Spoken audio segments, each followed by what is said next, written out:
Halo semuanya, kembali lagi dengan gue Pandu di channel Diary Pengsi. Di video kali ini gue pengen ngebahas tentang permasalahan yang terjadi bagi pasien-pasien yang udah sering banget konsultasi ke psikiater atau psikolog, tapi sering mengeluh bahwa kok gue udah sering banget konsultasi tapi belum sembuh-sembuh ya. Apakah gangguan mental itu nyembuhinnya lama? Mari kita bahas. Jadi sebelum gue bahas lebih lanjut gitu ya, gangguan mental bisa sembuh total gak sih?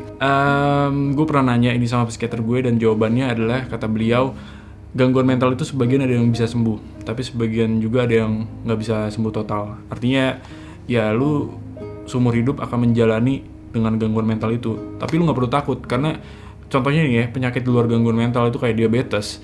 Itu juga banyak kok orang yang bisa ngejalanin hidupnya gitu sampai akhir hayat dengan penyakitnya, ya enjoy aja gitu. Asalkan mungkin lu hidup harus dibarengi dengan makanan yang sehat, olahraga, nggak boleh begadang, dan pokoknya nggak boleh macam-macam. Yang artinya kalau lu punya kekurangan, artinya porsi lu berbeda dengan orang lain. Jangan samakan dengan orang lain gitu. Walaupun lu punya kekurangan penyakit seumur hidup, itu artinya bukan berarti lu lemah, lu penyakitan gitu ya. Memang penyakit, tapi lu masih bisa produktif juga kok. Cuman yang jadi masalah adalah ketika orang udah sering bolak-balik ke psikiater, bolak-balik ke psikolog, mereka masih susah buat sembuh. Kenapa sih alasannya? Nah, alasan pertama nih, dari pengalaman gue selama 1,5 tahun mengobati anxiety disorder dan depresi, alasannya adalah yang pertama, lu masih denial. Artinya lu masih belum bisa menerima keadaan lu yang sekarang, bahwa lu punya gangguan mental. Lu juga masih belum menerima dengan masa lalu, bahwa masa lalu lu kelam, dan sehingga lu punya sampah batin yang menyiksa di jiwa lu gitu. Tapi itu gak apa-apa, santai. Itu gak apa-apa, itu hal yang sangat normal buat orang yang punya gangguan mental. Iya, pasti lu ngerasa malu di awal-awal. Gue juga merasakan proses di situ sih, proses gue depresi. Kalau misalnya gue punya anxiety disorder, gue juga malu ketika gue harus minum obat. Gue disangka narkobaan, gue disangka ketergantungan dengan obat-obatan itu, tapi akhirnya gue membuktikan bahwa gue bisa. Makanya kenapa setiap lu datang ke psikiater untuk pertama kali, lu butuh berminggu-minggu untuk cerita sama psikiater. Karena apa?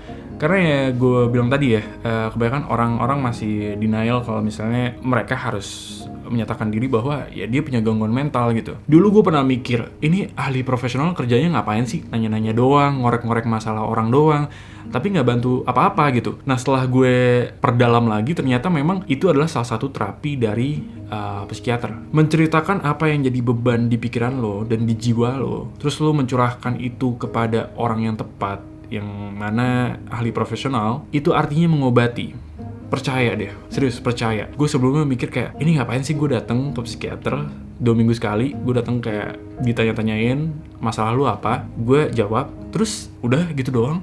Gue minum obat gitu. Dan ternyata gue merasakan bahwa ketika gue udah berhadapan sama psikiater, terus gue berani untuk cerita, gue keluarin semua permasalahan gue, ternyata itu cukup lega loh, asli cukup lega. Dan menurut gue itu sekarang jadi apa ya, jadi kebiasaan gue yang bagus sih. Ketika gue lagi stres ya, gue pasti cerita sama orang supaya nggak jadi beban di pikiran gue. Makanya nih, kalau misalnya lu udah beratus-ratus kali ke psikiater atau psikolog, terus lu juga udah minum obat nih, wah gila, minum obat udah banyak banget, tapi kok masih kagak sembuh-sembuh, ya artinya lu mungkin masih denial. Di dalam hati lu masih belum menerima nih kalau lu punya gangguan mental. Padahal gangguan mental tuh nggak seburuk itu loh. Gangguan mental tuh kan belum tentu lu masuk rumah sakit jiwa terus diikat gitu, di bangsal, enggak kan. Ya lu juga lu lihat gue contohnya ya, mungkin gue bukan orang yang hebat kayak orang yang public figure yang terkenal banget gitu di luar, tapi gue masih bisa berkarya, gue masih bisa hidup di tengah pandemi ini yang stres banget, tapi gue masih bisa bertahan hidup gitu. Itu artinya gue membuktikan bahwa orang-orang yang gangguan mental juga bisa produktif,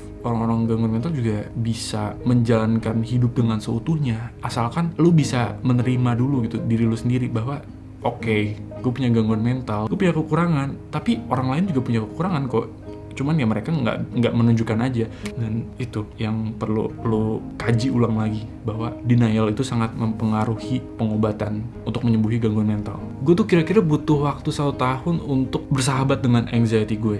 Artinya gue mulai bisa nerima nih kalau misalnya gue punya anxiety dan depresi. Gue juga mulai menerima kalau misalnya gue harus minum obat penenang sampai tuntas. Dan sampai akhirnya gue bisa berdamai dengan gangguan mental gue. Gue mulai percaya bahwa sebenarnya gue masih bisa melanjutkan hidup. Ya akhirnya gue mulai bisa ngerasa berhasil gitu pengobatan gue keluar dari psikiater, gue lega. Dan ketika gue udah mulai bisa menerima, udah mulai bisa cerita juga gitu, psikiater juga tahu gitu harus bertindak seperti apa. Singkatnya, sembuh itu nggak cuman lo minum obat penenang doang. Ya mungkin lo mau minum obat penenang doang, tapi ternyata lo nggak bisa mengeluarkan sampah batin di jiwa lo gitu, atau di pikiran lo, dan lo juga mungkin nggak bisa terima dengan diri lo bahwa lo punya gangguan mental. Menurut gue untuk mencapai sembuh total itu susah banget. Malah gue udah pernah coba, sangat-sangat susah. Jadi gue menyarankan bagi kalian, mungkin ada satu kata kunci yang kesannya kayak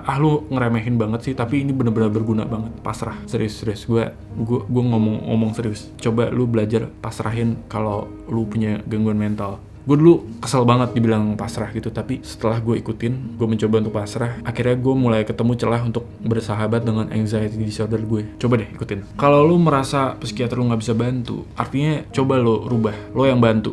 Kenapa lo yang bantu? Lo belajar untuk menerima keadaan lo yang sekarang. Ketika lo udah mulai bisa menerima, lo akan memberanikan diri untuk bercerita gitu. Permasalahan lo tuh sebenarnya apa sih? Karena sering banget ketemu ya sama pasien-pasien psikiater atau psikolog yang nggak bisa ngomong kalau misalnya mereka tuh ada masalah yang mungkin disimpan banget gitu ya, disimpan banget sampai nggak bisa dikeluarin. Itu yang malah membuat kualitas antara pasien dan psikiater jadi nggak berkualitas.